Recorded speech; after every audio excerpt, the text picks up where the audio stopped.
Page 25. The Sleigh and Other Bad News. "Listen, son, I have something I must tell you," said his father, as they ate stale rye bread for breakfast. This was Nicholas's second favorite breakfast, right after unstale rye bread. "What is it, Papa? What did Anders want to ask you?" Joel took a deep breath, as if the next sentence was something he had to swim through. "I've been offered a job," he said. "It's a lot of money. It could be an answer to everything, but—" Nicholas waited, holding his breath, and then it came. "But I'll have to go away." "What?" "Don't worry. It won't be a long time, only 2 months." 2 months? Joel had a bit of a think. 3 at the most. That sounded like forever. What kind of job takes 3 months? "It's an expedition. A group of men are heading the far north. They want to find Elfhelm." Nicholas could hardly believe what he was hearing. His mind was spinning with excitement. He had always believed in elves, but never really imagined that people could actually go and see them. Elves, living, breathing elves. The elf village? His father nodded. "The king has said there's a reward for anyone who finds proof of the elf village. 12,000 rubles. Between 7 men, that's over 3,000 each." "I don't think it is," said Nicholas. "We'd never ever have to worry about money again." "Wow! Can I come? I can spot a mushroom from a mile away even in the snow. I'll be really, really useful." His father's long, leathery face looked sad. The skin under his eyes had gained another ring. His eyebrows were sliding apart like caterpillars falling out of love. Even his dirty old red hat seemed floppier and sadder than usual. "It's too dangerous," Joel said, his breath smelling of sour cloudberries. "And I'm just talking about bears. There'll be many nights sleeping out in the cold. Finland is a large country. A few 100 miles north of here, there's a village called Seipajärvi. Beyond that, nothing but ice plains and lakes and snow-covered fields. Even the forests are frozen, and by the time you reach Lapland, food, even mushrooms, will be hard to find. And then the journey gets even more difficult, which is why hardly anyone has ever made it to the far north." Tears filled Nicholas's eyes, but he was determined not to cry. He stared at his father's hand and the missing half-finger. "So, how do you know you'll make it?" "There are 6 other men, good strong men, I'm told. We have as good a chance as anyone." He gave his familiar crinkly-eyed smile. "It'll be worth it. I promise you. We'll make a lot of money on this expedition, which means we will never have to have watery mushroom soup and stale bread again." Nicholas knew his father was sad and didn't want to make him feel any worse. He knew he must be brave. "I'll miss you, Papa. But I understand that you must go." "You're a child of the forest," Joel said, his voice trembling. "You've a tough spirit, but remember, you mustn't go near danger. You must stop your curiosity. You have too much courage. I'll be back by September, when the weather gets worse, and we'll eat like the king is himself." He held up a piece of dry rye bread in disgust. Sausages and fresh buttered bread and mountains of bilberry pie. "And cheese?" wondered Mika, but no one heard. Bilberry pie! Nicholas nearly fainted at that thought. He was so hungry that the idea of the sweet purple berries encrusted in mouth-watering pastry seemed like heaven itself. He'd once tasted a bilberry, and it had been lovely, but everyone knew that the way to make something even lovelier was to put it in a pie.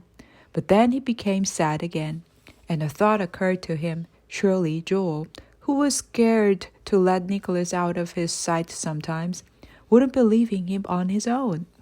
"Who will look after me?" "Don't worry," said Joel. "I'll write to my sister. She'll keep you safe." "Sister! Oh no!" This was even worse. It was bad enough spending Christmas afternoon with Aunt Carlotta, let alone spending 3 whole months with her. "It's all right. I can be on my own. I'm a child of the forest. I can—" Now his father interrupted him. "No, it's a dangerous world, and you're still a child. We saw that yesterday. Aunt Carlotta is a lonely woman. She is a lot older than me. She is really an old lady now. She is 42. Hardly anyone lives to be 42. It'll be nice for her to have somebody to look after. He looked at his son for a long while before breaking the final piece of bad news. Oh, and I'll need to take your sleigh. Anders thought it would be useful to hold our supplies. And anyway, it's summer. What use is a sleigh in summertime? Nicholas nodded. He could not think of an answer. You still have your turnip doll. Joel pointed to the sad-looking turnip with a face carved in it, which was sitting by Nicholas's bed. Yes, said Nicholas. He supposed that as turnip dolls go, it was a very nice one. Maybe it was the best doll made out of a rotten, stinking turnip in the whole of Finland. That's true. I still have that. And so, 10 days later, on a cold but sunny morning, Nicholas watched his father leave. Joel was wearing his red hat, carrying his axe on his back, and dragging the wooden sleigh behind him. He headed off under a pink sky through the tall pine trees to meet the other man in Christina Kaupunki. And then after that, the really bad things started to happen. Page 31. The Arrival of Aunt Carlotta. Even at a time when most aunts were nasty and horrible, Aunt Carlotta was particularly bad. She was a tall, gray-clothed, thin woman with white hair and a long, stern face, and a very tiny mouth like a pinprick. Everything about her, even her voice, seemed covered in frost. Now, she said sternly, it is important we set some rules. The first rule is that you must wake up with the sunrise. Nicholas gasped. This was horrible. Finland was in summer, but the sun rises in the middle of the night. The second rule is that you do not answer me back, ever, especially about the first rule.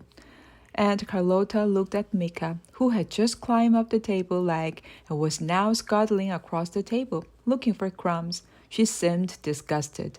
And the third rule, she said, is no rats. He is not a rat. But it was too late. She had picked Mika the mouse up by his tail and carried the struggling creature to the door, which she opened before throwing him outside. Hey, you can't do that, shouted Mika at the top of his voice. But as the top of Mika's voice was nowhere near the bottom of most people's voices, no one heard him. Aunt Carlotta closed the door and sniffed the air, and her eyes landed on the turnip doll by Nicholas's bed. She picked it up, and no horrible rotten vegetables either. It's a doll, look, it's got a face on it. Actually, on second thought, keep it. Might distract me from the smell of you. Aunt Carlotta considered Nicholas with even more contempt than she had shown the rotten turnip. I'd forgotten how much I hate children, especially boys. I find them revolting. It's becoming as clear as the air.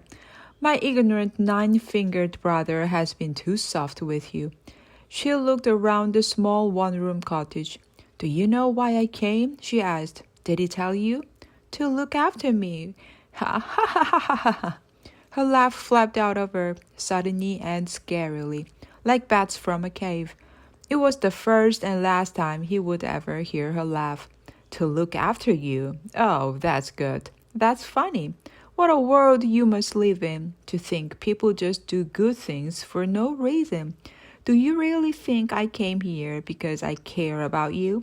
No, I did not come here for a skinny, grubby, childish fool. I came here for the money. The money? Yes, your father has promised me 500 rubles on his return. They could buy me 5 cottages. What would you need 5 cottages for? To make more money, and then more money.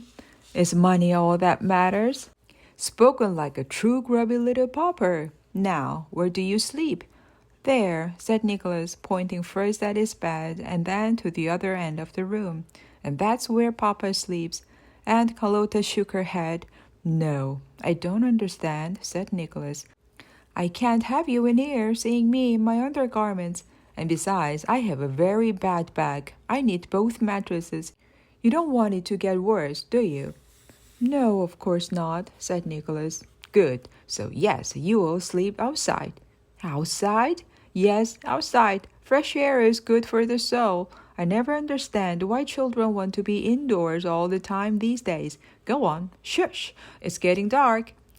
So, that night, Nicholas lay on the grass outside his house. He had taken his mother's old winter coat to sleep under, and he lay on the smoothest patch of grass he could find, between two tree stumps his father had chopped years ago. But there were always pebbles somewhere under his back. The wind blew. He watched Aunt Carlotta in the distance squat over the hole in the ground, hoisting up her petticoat to go to the toilet, and he hoped she'd fall in, then hated himself for thinking that. She went back into the warm cottage, and he shivered under a sky full of twinkling stars as he clutched his rotten turnip for comfort. He started to think about the unfairness of the universe, and wished there was some way of making it fair again. And as he thought, Mika crept over and joined him, crawling over his arm and resting on his chest. I feel sorry for Aunt Carlotta, Nicholas said. It can't feel nice to be that miserable, can it? I don't know, said Mika. Nicholas gazed up at the night. Even though he had nothing much to be happy about, he felt blessed to have such sights to look at. A shooting star fell through the sky. Did you see that, Mika? It means we have to make a wish. So Nicholas wished for a way of replacing meanness with goodness. Do you believe in magic, Mika? I believe in cheese, if that counts, said Mika. There was no way for Nicholas to know for sure if the mouse did or didn't believe in magic, but comforted by hope, he and his little rodent friend managed to fall slowly and gently asleep as the cold breeze kept blowing and whispering all the unknown secrets of the night. Page 38. Rumbling Stomachs and Other Nightmares. Nicholas slept outside all summer. He spent every day, as Aunt Carlotta told him to do, looking for food from first light until nightfall. One day he saw the bear again. The bear stood upright, but Nicholas waited, stayed calm, beat the forest, and the bear stood there, peaceful and terrifying all at once. The bear that had chased his mother toward the well, but he couldn't hate this creature. Look at me, said Nicholas. I'm skinny as a rake, no meat on my bones. The bear seemed to agree, and ambled away on all fours. Nicholas wondered if there was an unluckier boy in the world, and yes, there was. There was a boy called Gatu who lived in India and was struck by lightning 4 times while fishing in a stream. Very nasty. But it was a miserable, joyless time. Aunt Carlotta was never happy with the mushrooms and herbs he managed to find. The only real comfort, apart from Mika, was in counting down the days and weeks and months until his father returned, which he did by scratching lines in the nearest pine tree to the cottage. 2 months passed, then 3. Where are you? He'd asked amid the trees. The only sound that came back to him was that of the wind or a distant woodpecker. Aunt Carlotta became nastier with the days, like vinegar getting more sour. She'd scream at him for nothing. Stop that, shouted Aunt Carlotta one evening as she ate the soup he had made for her. Oh, I'll feed you to a bear. Stop what? Those horrible noises from inside your disgusting body. Nicholas was confused. The only way to stop a rumbling stomach was by eating. And as on most days, he'd only found enough mushrooms for Aunt Carlotta to have soup. And the ones he'd sneaked in his mouth in the forest hadn't been enough. And then Aunt Carlotta smiled. A smile on her face was an unusual thing to see, like a banana in the snow. All right, you can have some soup. Oh, thank you, Aunt Carlotta. I'm so hungry and I love mushroom soup. Aunt Carlotta shook her head. As you always make me soup, I thought I would repay the favor. So, while you were out in the forest, I made some soup especially for you. Mika was looking through the window. Don't eat it, he squeaked pointlessly. Nicholas looked worried as he stared down at the murky gray-brown liquid. What is it made with? He asked. Love, said Aunt Carlotta. Nicholas knew she had to be joking. Aunt Carlotta couldn't love any more than an icicle could love. That's a bit unfair to icicles. Icicles melt. Aunt Carlotta was as frozen as a frozen thing that was very frozen and would never melt. Go on then, eat it. It was the most disgusting thing he had ever tasted. It was like eating mud and dirt and puddle water. But he could feel Aunt Carlotta watching him, so he kept eating. Aunt Carlotta's cold gray eyes made Nicholas feel 100 times smaller than he was as she said, for what seemed like the 100th time, Your father is foolish. Nicholas didn't answer her back. He just kept sipping the foul soup, feeling more and more sick. But Aunt Carlotta wasn't going to leave it there. Everybody knows there are no such things as elves, she said, spitting as she spoke. Your father is a stupid, ignorant child to believe such things. I'd be very surprised if he is still alive. No one has ever been to the far north and returned to tell the tale. I was so stupid coming here, waiting for 500 rubles that will never arrive. You can always go home. Oh, no, I can't now. It's October. The weather has turned. I can't walk 10 miles in this weather. I'm here all winter now. For Christmas, not that Christmas means anything to me. It's a hateful time of year. This was just too much. Christmas is great, Nicholas said. I love Christmas and don't even care that it clashes with my birthday, he was going to say. The only thing that spoils Christmas is you. But he thought better of it. Aunt Carlotta seemed genuinely confused. How can you, a grubby, dirty, motherless boy, love Christmas? If you were a rich merchant's son in Turku or Helsinki, then I could understand it. But my brother has always been too poor to buy you a present. Nicholas felt a red flush of anger tingle his skin. It was always magical, and I would rather a toy that was made with love than one that cost a lot of money. But the only thing he ever made you was the sleigh. He was always too busy working. Nicholas thought of his old turnip doll and wondered where it was. It wasn't beside the door, where he had left it. Your father is a liar. No, said Nicholas. He had finished the soup but now felt extremely ill. He promised you he'd come back. He told you that elves were real. 2 lies right there. Anyway, I'm tired now, said his aunt. It's time for my bed, so now that you've finished your soup, if you can kindly get out of my sight, that would make me as happy as the Queen of Finland. This is my house now. I am your guardian, so I'd start doing exactly what I say.